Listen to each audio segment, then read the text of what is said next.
นี่เรากับพื้นฐานการพิมพ์ประสานเบื้องต้นจะมีวิธีเมื่อเปิดเข้ามาแล้วเราเปลี่ยนภาษาเนาะเป็นภาษาดูเป็นภาษามันภาษาอย่างนี้เนาะ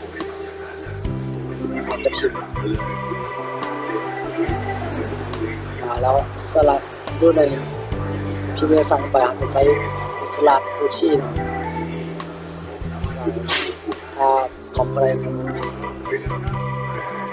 ซอกรถตามเว็บไซต์เขาเกินอะไรเนาะพิมพ์สลัดอุชีฟอนต์เนี่ยจะมีโน้ตของสลัดจะมีในคอมทุกเครื่องที่ซื้อมาสลัดอุชีใส่หรือว่าใส่ยาเสพติดอุชีหลักใส่ฟอนต์เนาะสลัดเนี่ยจะใส่สลัดอุชีพิมพ์เข้าไปจะเป็นสลัดอุชีแล้วให้เอามาเปลี่ยน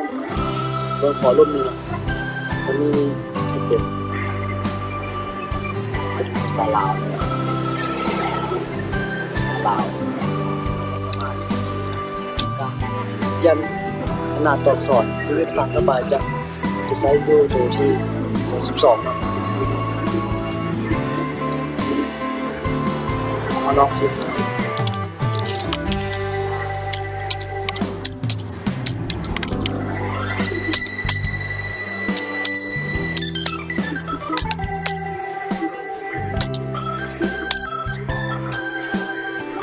วันนี้มันจะมีหน้าบ้างให้หน้าบ้างนี่เขาจะใส่กดสเปซบาร์เนาะวันดูเป็นคีย์บอร์ดจะเป็นแคบลงสุดออกมายาวตัวยาวก็นวดสุดแคบลงสุดยาวกดจะเป็นหน้าบ้าง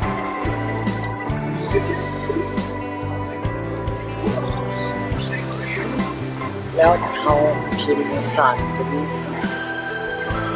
สมมติคำขวัญเป็นภาษาไทยครับมันจะอยู่กับเครื่องมันเลือกตัวนี้เนาะ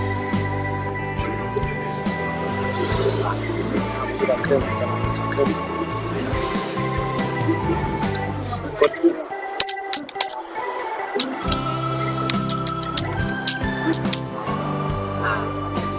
ชุดแล้วเราอยากลงที่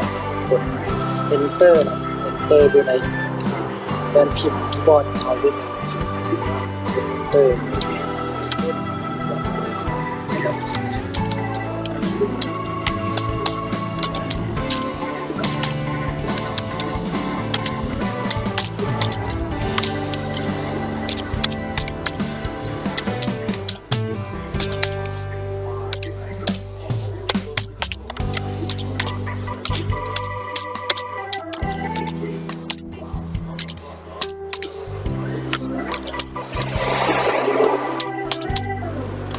เสร็จแล้วเนาะเอา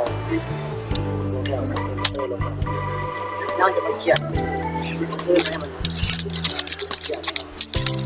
แต่มันวัดอยู่กลางครึ่งอันนี้เนาะเอากดจะอยู่กลางครึ่งแบบดูเดียวแต่เราอยากให้มันอยู่ส้นที่เนาะกดไปที่วันนี้เนาะเดินเที่ยวให้มันอยู่ทางบนขวาจากขวากันอยู่กลางครึ่งเราสมัครพิมพ์เลยหรือว่าอยากใส่หลังมือดีกว่า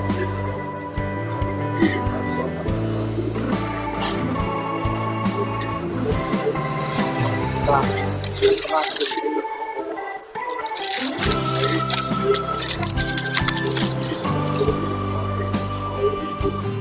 นี่เป็นการพิมพ์